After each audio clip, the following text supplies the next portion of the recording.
Welcome to the Vitreous Podcast, where we help women and families achieve their best health, body, and soul. Here are your hosts, Lisa Marino and Aaron Hazelbaker. Hello and welcome to the Vitreous Podcast. Today we're going to be focusing on fasting. We're going to get into the ins and outs of why it is so beneficial. What is all the buzz about it physically? You'll hear it in a lot of the news. A lot of the research is really, really popular. But the beauty of it is that it's also been around, as a spiritual practice for a long time in the Catholic Church. So brought along my husband, Nick, to be with us. And he's done a lot of spiritual reading on this, has experienced himself. He's going to share his story as well. So what we want to harp on today is really what are the expectations going into Lent? And then, the rest of the year, what are the requirements for fasting and what does that mean? And then what does that look like, spiritually and physically for you and your health? And how can you start? What are the simple changes to start with for you and your family to start fasting, or maybe to advance or add a part of it, to your lifestyle. So let's start in prayer, if that's okay. In the name of the Father and the Son, and the Holy Spirit. Amen. Heavenly Father, we just give you thanks and praise for this day, for this opportunity. We ask that you open our hearts and our minds to your wisdom and your knowledge about the body and about our spiritual lives. We thank you for your goodness and that you would continue to reveal yourself and the truth of our bodies. We pray in Jesus' name. Amen. Amen. Okay, so I'm going to jump in super quick because I'm not sure if you guys read the readings of the day today, but I just had a laugh because Lisa and I talked so much about just how complicated we feel like some of this information is and how we're just kind of continuing to learn and dig through everything. But I love this reading from James. It's the first chapter, and he says, "But if any of you lacks wisdom, he should ask God, who gives all generously and ungrudgingly, and he will be given it. But he should ask in faith, not doubting. For the one who doubts is like a wave of the sea that is driven and tossed about by the wind." I love that because Lisa and I talk about how important it is to us to have faith in what we're doing and making sure that we're spiritually connected with everything, which is why fasting becomes so important to us. But the other thing is making sure that everything we're talking about is based in science and research as well. So love that reading for today. It just put a big smile on my face. Yeah, and it just makes me think of, how sometimes, especially when you start to make these health changes, how you just feel like you can be tossed about in the wind, like it could just be so overwhelming. And you're just like, I don't even know what to do. Where do I start? This is, overwhelming. And so, going to God, he gives generously, he knows, and this is what I love about probably the theme today of fasting is the genius of the church. It's been here all along. This has been a practice that, we've been asked. Again, it's like those, I hate those rules or whatever, but it's been one of those, requirements, of the church for a good reason. And only now, and the awesome part about it is we're discovering scientifically why this is so beneficial. So let's jump right into it. Like I said, I brought along my husband, Nick, here. So I want to get right into, maybe let's start with sharing your story and what fasting has done for you. All right. Well, I got started fasting. It would have been about 2.5 years ago. It was kind of random. Obviously, it was divine providence, but I was actually doing the daily readings that day, and the reading was some demons can only be driven out by prayer and fasting. So I thought that was interesting, but I kind of did the reading and kind of closed the book, and I was done with it for there.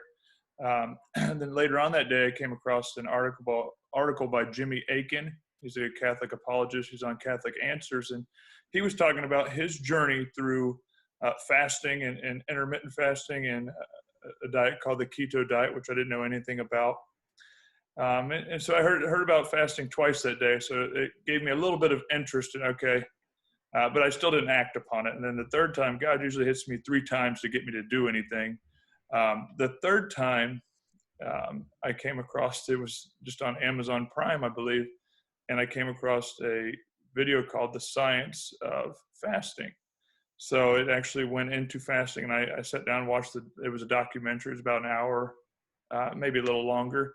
And it went into all the health benefits of fasting. And they were talking about people being, how many of the metabolic type diseases were being healed with fasting, and mental issues and so forth were going away, mental health issues, just by fasting. And they were actually doing extensive long-term fasting, but it spurred my interest into fasting and got me started with starting to fast myself a little bit there. And then I started obviously learning on the Catholic traditions that have come along with fasting, and where they've developed. And I guess that's kind of the start of how I got into fasting. Okay. So what did you decide to do, or how did you start fasting? What did you do?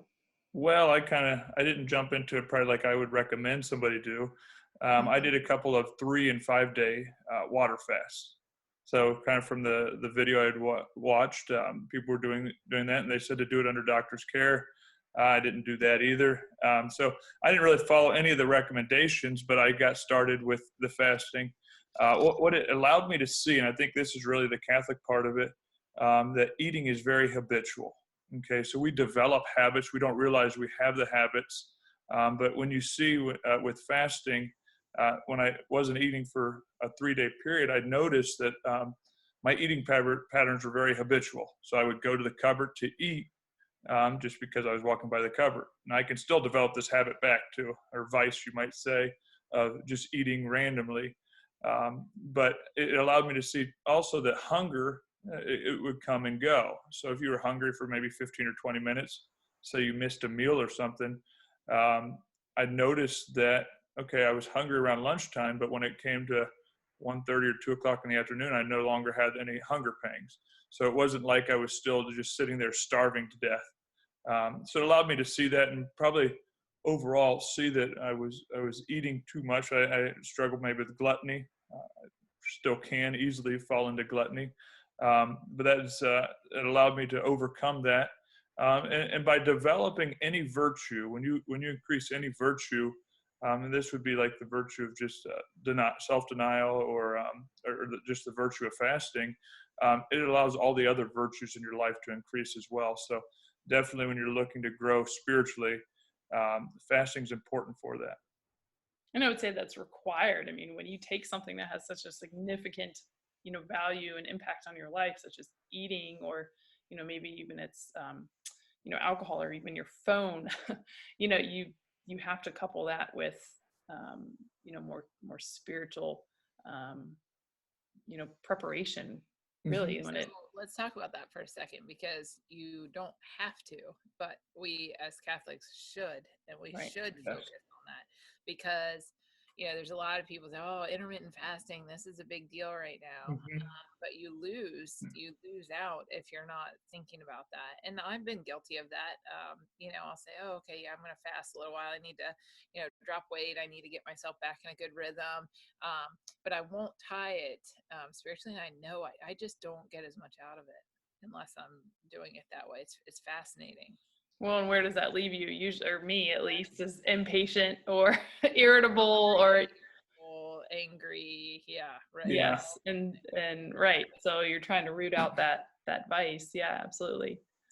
So one of the things with fasting too is prayer makes fasting easier, and fasting makes prayer easier. So increasing in fasting or prayer both will help each other. If I get up and I'm distracted and I haven't had any time to pray in the morning, or I didn't get to go to morning mass and have extra prayer time, I know it's going to be much more difficult for me to fast that day just on my own willpower. So I think obviously fasting and prayer, they go hand in hand, and you need to do that. I think that's why I do know a lot of people that have done some fasting for a little while, and then they seem to fall off. I think fall off of it. Mm-hmm. I think they're relying too much on their own willpower. And I could slip back even myself, but I've noticed that if I start doing this or start fasting, and start the day with prayer first, it's definitely better. I think as St. Thomas Aquinas says, you should have at least 15 minutes of prayer, silent prayer, meditative prayer, during the day, just to feel justice. You should be doing that just out of of the fulfillment of justice. So I also notice my passions are much more under control when I do that. So obviously eating would be a passion, a thing that you could call one of the passions. So what did you find out about, the history of fasting in the church and how the church helps us to keep up this habit of fasting, not just during Lent, which we're going to get into, but throughout the year long, this prayer fasting model? So looking all the way back to the early church, I think it's called the Didache, where they actually talk about there was widespread fasting 2 days a week. People would typically fast on Wednesdays and Fridays. Those were the fast days. And actually, if you go into the Eastern Catholic churches, like when we traveled to Medjugorje, they still fast on Wednesdays and Fridays and abstain from meat. Right? They what? Bread and water fast. They do a bread and water fast. And then you can see how the church has changed the teachings on fasting throughout the centuries. It's been different. And let me just cut in, Wednesdays were because it was the day that Jesus was betrayed. Like when Judas betrayed him. So that was why Wednesday was kept. And then Friday, obviously, the day of Christ's crucifixion. The fasting. I think too as well, Thursday, Wednesday was kind of building up to Thursday being the day that the Eucharist was instituted as well. So there's a multitude of reasons that they chose those 2 days, but actually goes even back into the Judeo part of our Christian faith that Jews and a lot of the times fasted multiple times a week as well. I think I have to remember the gospel passage. I should have wrote this down for now, but when the one, it might have been a Pharisee, came to Jesus and said, I fast twice a week, I keep this and that. Jesus never condemned that he fast twice a week, but then he asked him to go further than that. I should have written that passage down. Yeah, we'll add that into the show notes where you can find that in the gospel, but absolutely valuable there. But I think too, just what you guys are talking about and what we're bringing about is, the beauty of the history of it. But then now let's talk about how that relates into, modern day. What are our expectations going into Lent? We're getting ready to start into Lent. Right, always about the same time Girl Scout cookies get delivered. And here we are getting ready to start Lent. So Nick, will you fill us in on that, or Lisa? Yeah, and I was actually going to touch a little bit more on the history too for a second. Sure. So prior to there's only 2 days a year that you're actually required to fast now, which is it's Ash Wednesday and Good Friday that you're actually required to fast. And that fast is the one full meal with 2 smaller meals that don't equal a full meal. Yes. So those are the only required fasting days right now in the United States. Now, prior though to Vatican II, if you actually look back at the traditional fasts that most of our relatives would have kept just a few centuries or over the last several centuries, you would see that they actually fasted for 40 days during Lent. And then they had 4 times during the year, which are called Ember Days, which lead into the different seasons of the year where they actually would fast for those 3 days as well. And people would fast on the eve of any of the big vigils in the church. So there was always those fasts as well. And part of the reason, and we just listened to a talk by Father Ripperger on fasting as well, part of the reason for that was it takes roughly 3 weeks to corrupt a vice, and then 3 more weeks to create a virtue. So when you kind of look at why the 40-day period for fasting was, and that would be, you could follow the fast of one large meal and then the 2 small meals, like we just said. If you did that for 40 days, you're trying to create that virtue of fasting. And then the Ember Days allow you to be prepared to do that, or kind of make it more habitual so you can keep that habit throughout the year. And then in addition to that, obviously with the fast on the eve of vigils, you would create that. And I think I calculated it up. If you do the traditional, and there's nothing wrong with doing the traditional fast, it's just not required anymore. If you would do that fast, it would be 50 some days a year that you would actually be fasting. Wow, what a great challenge, to just kind of think about going into Lent. Is that something that could be really helpful for you? I know for me, there's certain things that are really helpful, and fasting really kind of helps me to get into that mode too, especially leading up to Easter. And this is a reminder that it's been over the course of, like Nick said, 2.5 years that, he's built up to this and just digging more and more and just whetted his appetite for that. And maybe just share a little bit about some of the benefits that you've seen in your life because of it, that provide some motivation, but also some encouragement that you started small, but where it's taken you. And before that, I was going to say, this will be the first year I'm going to do the full 40-day fast, or attempt to, by God's grace. But yeah, some of the things I've seen in my life, just some personal like demons that have gone away. I feel like fasting has given me a lot more mental clarity. I feel like I have more energy to do what I want to do. And that's prayerfully as well, to be able to be more fruitful in my prayer. And it's allowed I'm trying to think of some circumstances, just different issues I fasted for and prayed for. I've noticed that my prayers have been answered more. I won't go into details, but just different things in my career and personal life that I was seeking out and wanting to do better and live in more of a pleasing way to God. I've noticed that those things went away as I fasted and prayed. And it really reminded me of, I think it's Mark 9:29. Some demons can only be driven out with prayer and fasting. Is it Mark or Matthew? I could have messed it up. Mark. But okay. Maybe we can chalk up a state championship to a little bit of prayer and fasting. we've had some success with football, I guess. But what about physically? Physically, I've lost probably 40 pounds. And I've maybe come up a little bit since then, but I haven't really weighed myself lately. Getting ready for Lent, so I might need to have a little extra weight on anyway for these 40 days. One of the things your body does when you do start to fast is you will burn on body fat, which is actually very good for the body, as we've kind of seen with some of the research we've looked into. It gives you a lot more mental clarity and it's a more stable source of energy than having carbohydrates all the time. So that's one of the things that I think it's really given me a lot more. I just feel like I'm mentally a lot sharper when I'm fasting. And then when we don't eat so well, like the other day, you're eating a bunch of junk food, you just don't feel as good and as active and so forth. And you see that trickle down into your immune system as well. So let's talk about some of the research a little bit. Why is this so beneficial? What are we finding?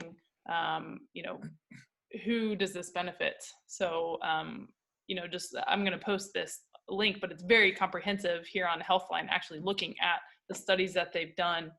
And, some of the exciting thing, it is just comprehensive when you look across the board: cancer, diabetes, especially anything that has to do with insulin resistance. So I've been getting a lot of calls for PCOS, polycystic ovarian syndrome, thyroid dysfunction, any, autoimmunity, certainly neurological conditions, even Alzheimer's. That's a really promising one.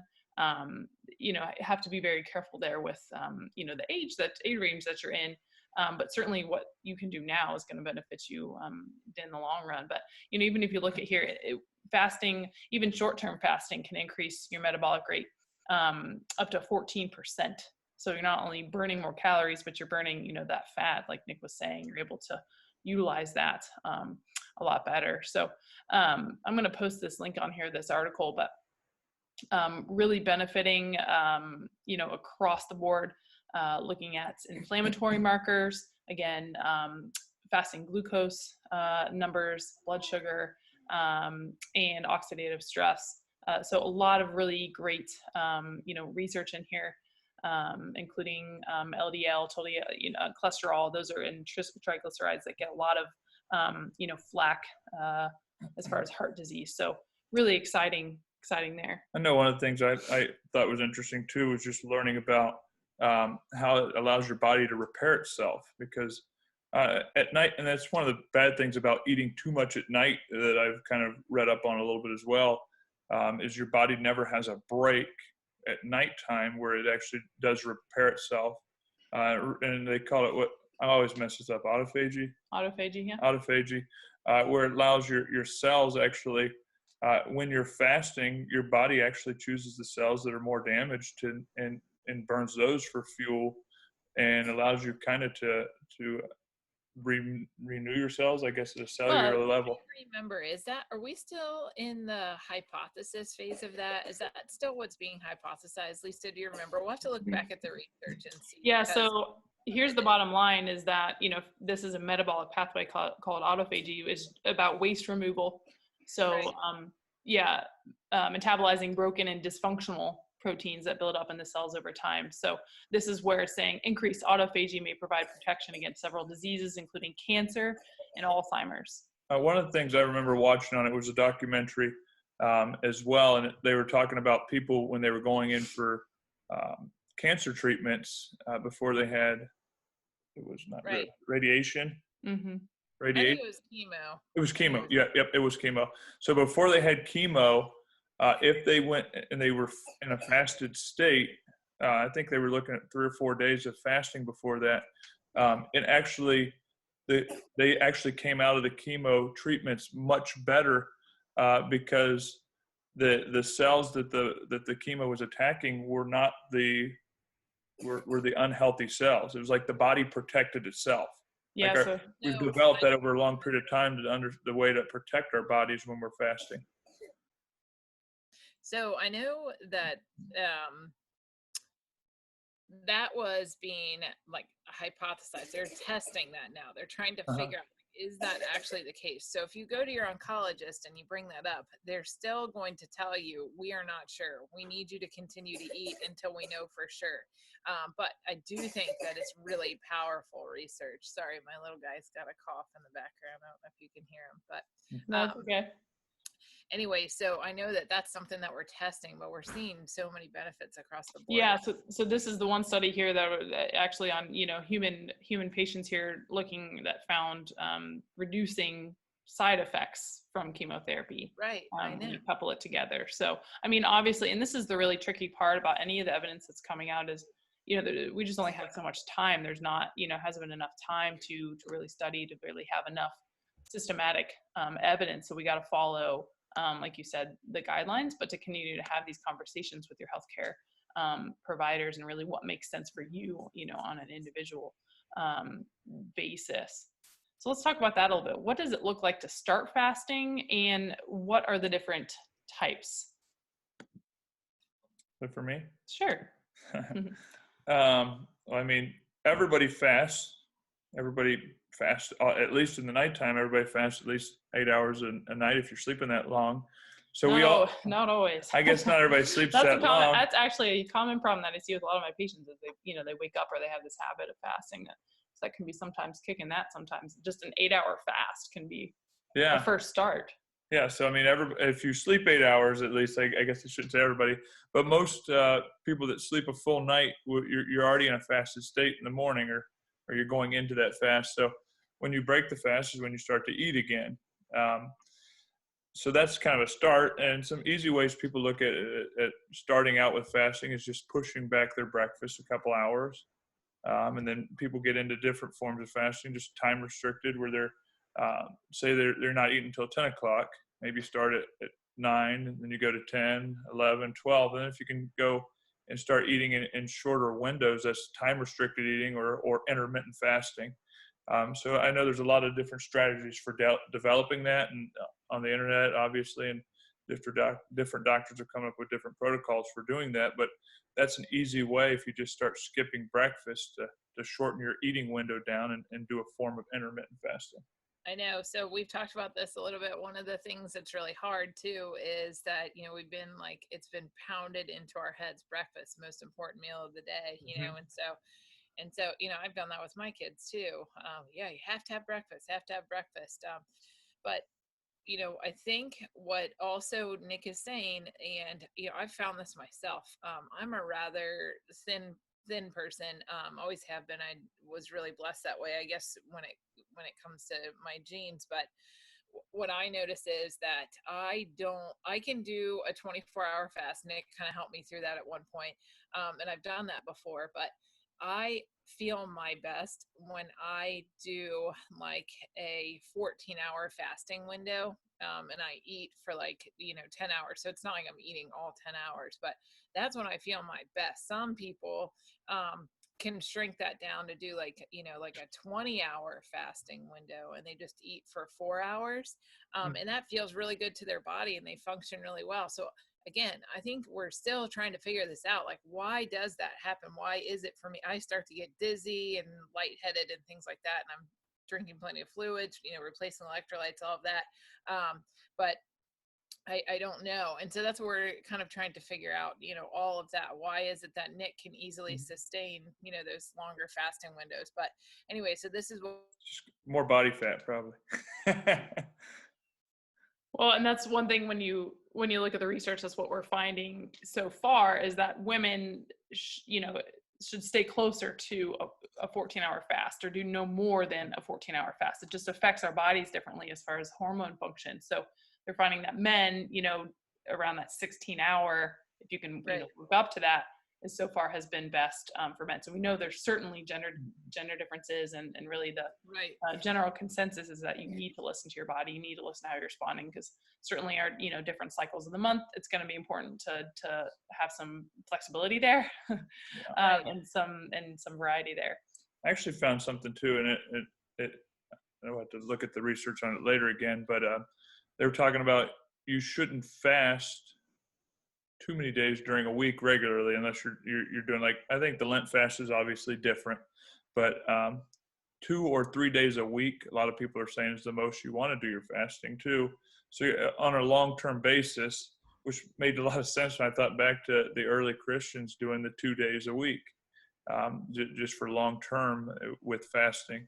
So it's something you don't want to do, 300 days a year. I'm not sure, but reducing your eating windows too. I think the introduction of breakfast came in during the industrial age, or maybe that was lunch. I think it was lunch. The introduction of lunch came into the industrial age. So people were pretty accustomed to eating only a couple meals a day, and our bodies are just fine doing that. And that's one of the things that people don't typically understand. They think if you miss one meal, you're going to be starving.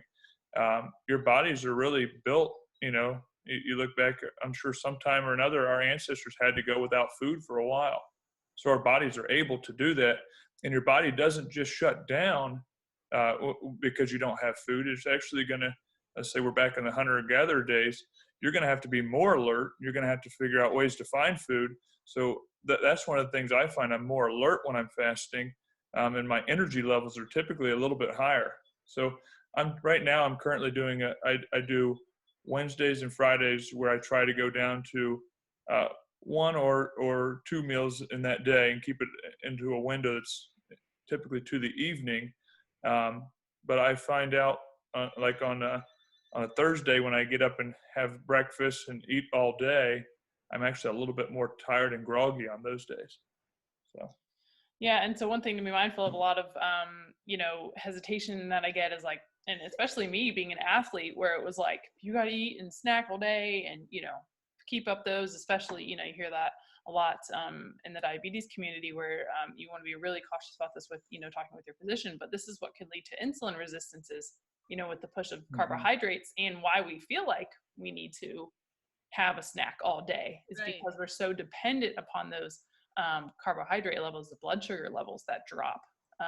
And so this will, kind of come into later shifts, but just if you're thinking in your mind now, like, I can't imagine not having a snack, 2 hours a day or every 2 hours or whatever, the trend will have to be, once you get some of the fasting down, is to switch the content of your food, to not rely on so many sugary or carbohydrate type foods that you will feel fuller and not feel like you need it. And I notice that in myself a lot, that if I'm having more carbohydrates, and I'm like, I gotta have a snack, well, I'm relying on those blood sugars instead of those good, better fats and proteins. So just be prepared for that. Yeah. So go ahead, Lise. I was just saying, we went through intermittent fasting a little bit, so that was a time restricted eating. So then you can do longer fasts. So sometimes people will do this more so like a reset, like Nick and Aaron have both brought up doing like a 24-hour fast. Maybe you need like a reset, or certainly for medical reasons, people will do that. Some people do longer day fast, 3-5 days. Again, you really want to make sure that you're discussing this with your physician and having a healthcare provider overseeing this. And certainly you can bring this, to medical treatment as well. Do you do even longer? Um, I'm going to jump in real quick. I yeah. have a patient, real great guy. He was introduced into fasting. Actually, I thought this was fascinating.